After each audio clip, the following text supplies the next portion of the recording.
Pemerintah Kabupaten Badung berupaya memperkuat identitas pariwisata yang berlandaskan budaya.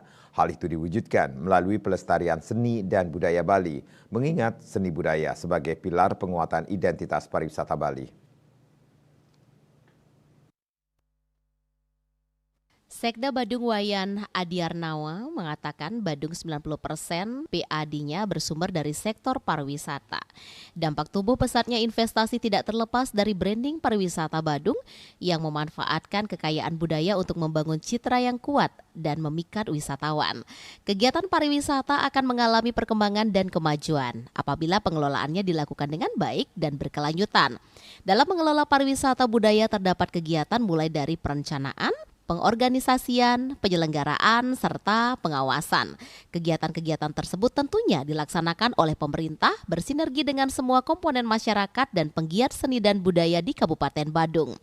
Karena itu penggiat seni yang telah melahirkan dan menciptakan karya-karya seni sebagai upaya pelestarian budaya patut diapresiasi. Hal tersebut menjadi perhatian dan harus diberikan reward.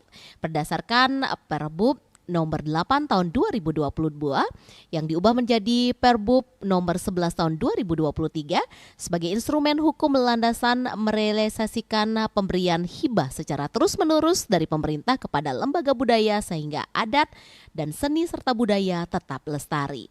Bali Pos melaporkan.